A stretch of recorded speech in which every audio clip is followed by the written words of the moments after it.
Hello, everybody. This is the Business Boot Up edition of the Dreamers and Doers podcast. I'm Braden. I'm joined by my awesome co-host, Sammy Grace. Hi, Braden. Each week we'll come to you live from the Norman's Farmers Market, where we'll hear interviews from our youngest and our oldest entrepreneurs, who will inspire, educate, and give you action steps to help you create your own business. Our podcast is powered by LoveWorks Leadership, a youth organization based right here out of Oklahoma, helping kids start real, actual businesses. We believe that you are never too young to be a big dreamer and never be too young to turn your idea into reality. So let's meet our first guest, Sam. Sam is a part of the Business Boot Up initiative that is designed to help kids bring their product, service, and sell at the farmers market. If you want to be a part of our next cohort of students of Business Boot Up, applications are now open at loveworksleadership.org. Sam is a fifth grader at Elsonshire Elementary. He is the founder and CEO of Heavenly Nectar, a line of natural smoothies.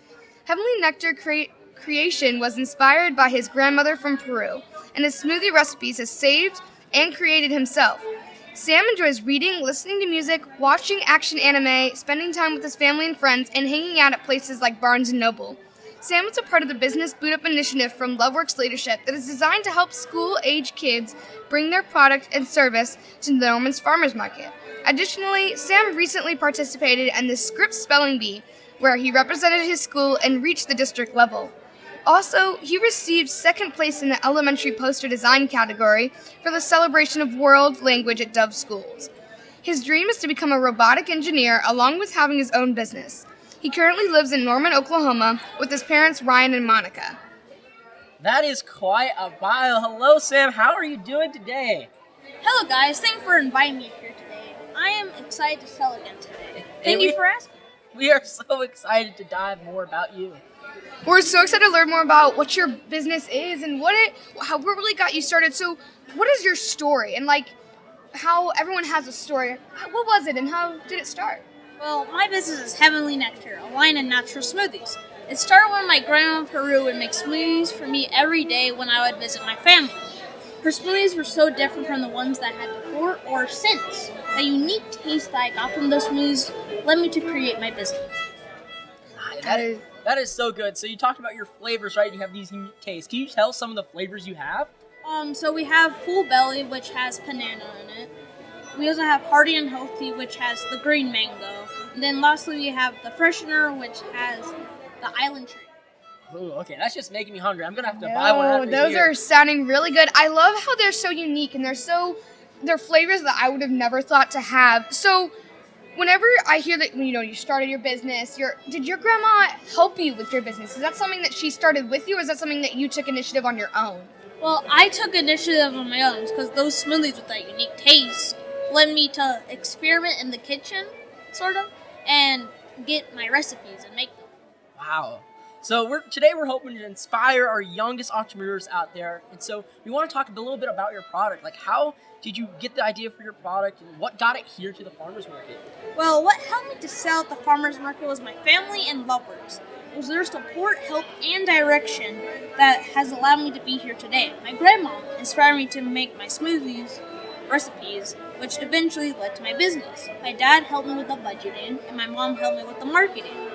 Additionally, and fortunately for me, lovers helped me to start my business along with my business mentors. That's really cool. So I know we're talking about inspiring others and how you started. So I know everyone sometimes makes mistakes, and whenever they first start their business, is there something that you wish you could have redone or wish you knew before you started your business? Well, one thing that I wish I knew before starting my business was how to budget. It was a big surprise how much money goes into the ingredients, the blenders, cups, the straws, etc., and promo t-shirts, which have our awesome sponsor, the Paper Box and Crafts. Nice. I love that. Additionally, I wish I knew how to gain customers. I've only done smoothies for my family. But after some market research, I gained more comfortable talking to people about my business. I really love that. So we know this isn't your first time at the farmers market. It's now your second time. So what is that advice that you give of any kind to help these young entrepreneurs start their business? One thing I would give, some tips I would say, I'll give to future entrepreneurs is one, smile. It helps for your clients to see a friendly face. And two, go out and get your customers. You don't just want to stand around and just go out and invite them to try your product. That is so cool. I love how you're so unique with your business and how you just seem so confident. And I think that you're going to go a long way with this. So I'm really excited. And I want to thank you so much for your time. Those are amazing answers, and I love that. But before we leave you off, can you tell our viewers where we can find you? Well, I don't have anything dedicated to social media or something like that. But I am planning to have a few dates in May. All right, so you'll be here at the farmers market, hopefully. Yes. All right, they're excited. Right. I know your smoothies are awesome, so I'm super excited to see you back. So we're gonna bring on our next guest real soon. So we're gonna let Sam go sell his smoothies, and we're gonna get on our way. All right, viewers, and we are back with our next guest.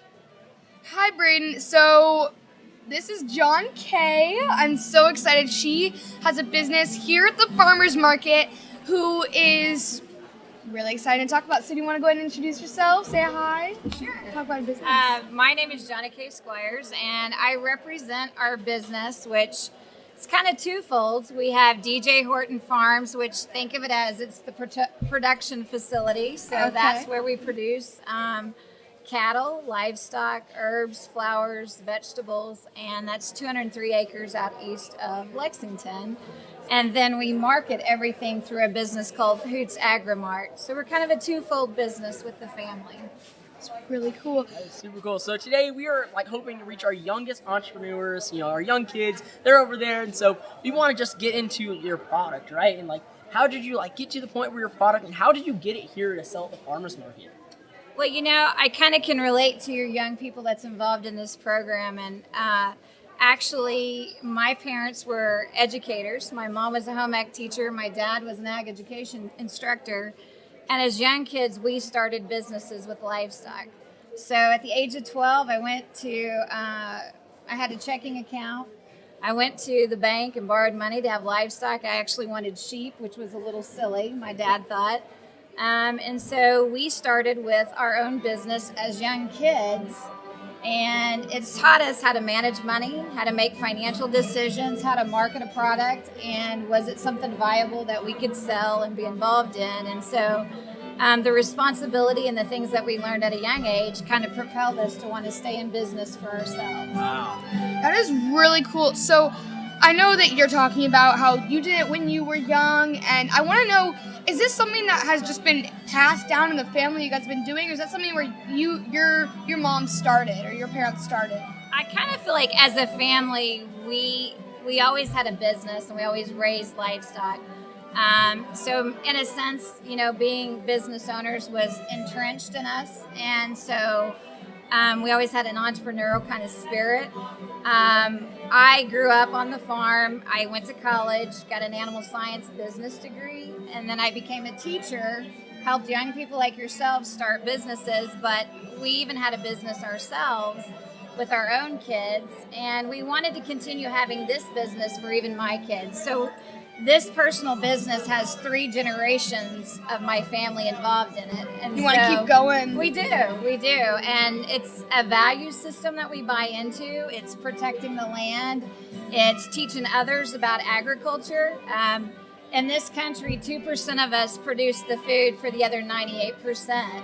So a lot of people don't value and understand what we do in agriculture. And just like you guys have launched a salsa product and you have a value-added product, we have value-added products. We sell retail beef and jellies and jams, and we explain to people how we do it and how we process those products into another product.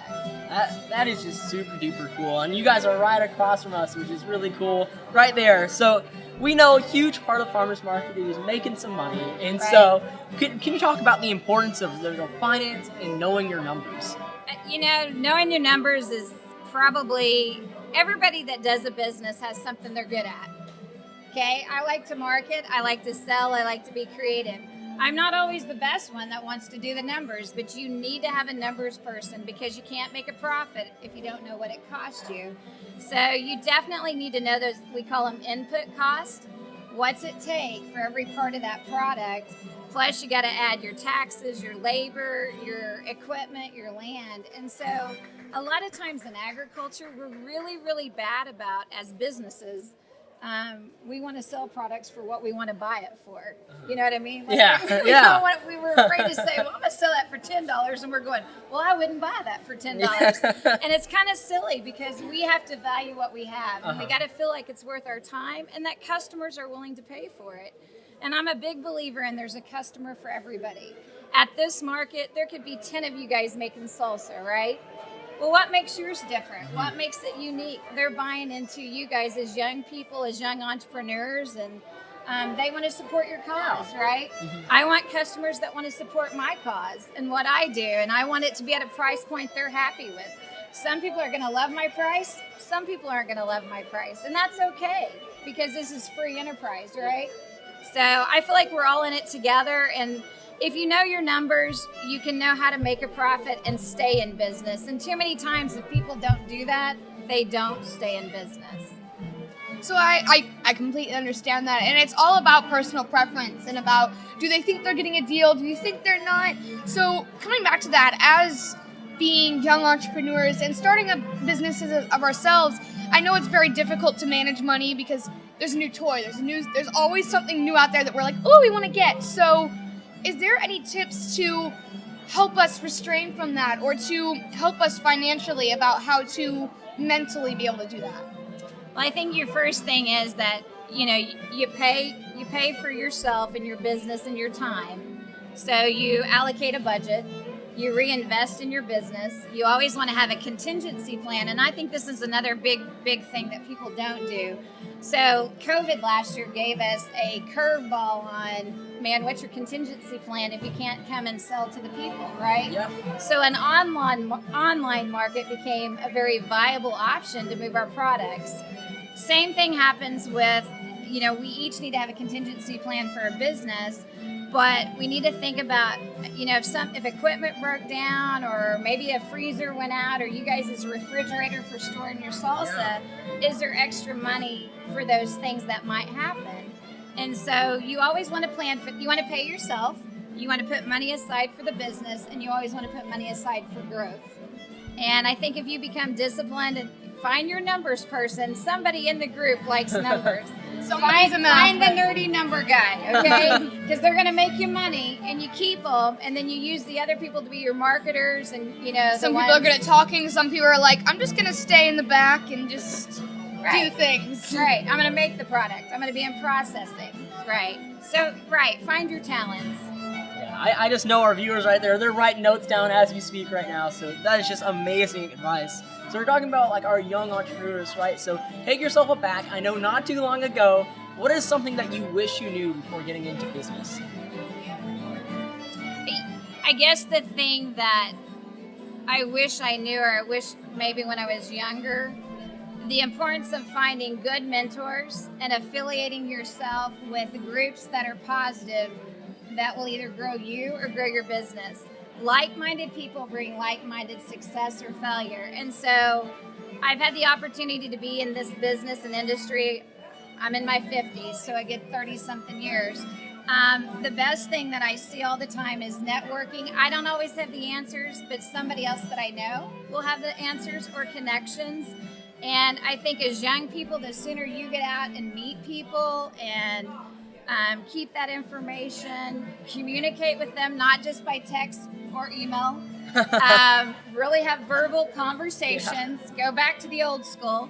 Have some verbal communication with them. Try to remember their name or try to kind of develop that resource bank of connections, because this world is really tightly networked. And there's a lot of good people that want to help you be successful, but you got to be in those groups of people. And that to me, there's what I call, sneezers. Seth Gooden is a marketing expert, and he says there's people that are going to sneeze and share your idea, and there's people that are going to kill your idea. Well, who do you want to hang with? We want the sneezers. We want the sneezers. We want people spreading what we do and sharing what we do, just like what you guys believe in and what you do. It would have never happened if someone didn't believe in you. That totally makes sense. My mom always told me it's not what you know, it's who you know and what relationships you make. So that makes a lot of sense. So for one of our last questions, I want to know, do you have any tips or things you want to share with them about for little kids wanting to start their own business and kind of something that you would want to do? Want them to know? I guess knowing that there's opportunities, just like you guys got to be a part of a unique opportunity. If you have a dream or a vision or a concept or an idea, somebody can help move it forward. If you could connect with someone, I do think people being made aware of student opportunities, young entrepreneurial opportunities I think a lot of time it's kind of a hidden secret in our communities that you guys are out there and there's organizations that are helping young people. They're also, helping you guys to elevate your skill sets, doing interviews like this, getting to be exposed to the things you guys are seeing. I think just finding those resources and doing your best to kind of make connections so that things can happen for people and share it. Yeah. Be positive and share it. Don't be jealous. Don't put the competition down. Some people, rivalry, always. It's good to have healthy competition, but it's really good that we each work. To me, here's the deal. If you guys are having success with your salsa product, it's going to draw more clients and customers to my beef booth or over here to the bread baking table, right? So the better we each do with our customers, the better we have a whole business for all of us. Maybe they're like, I want some bread with my salsa. You never know. Exactly. I'm going to go home and make a meal, make some taco soup, whatever. So I think, again, we want to elevate each other, and the more we do that with these programs and the resources, the better we are for our community. And that's the thing I think we need to look at. Norman has a great entrepreneurial spirit with the new Norman Farmers Market being moved and some changes there. And then the other part of it is, Oklahoma, again, we're a strong agriculture state. So, we're in the business of producing and feeding people. Yeah. So, Jonna, thank you so much for coming. Before we kind of wrap up, where can we find you and your product and business?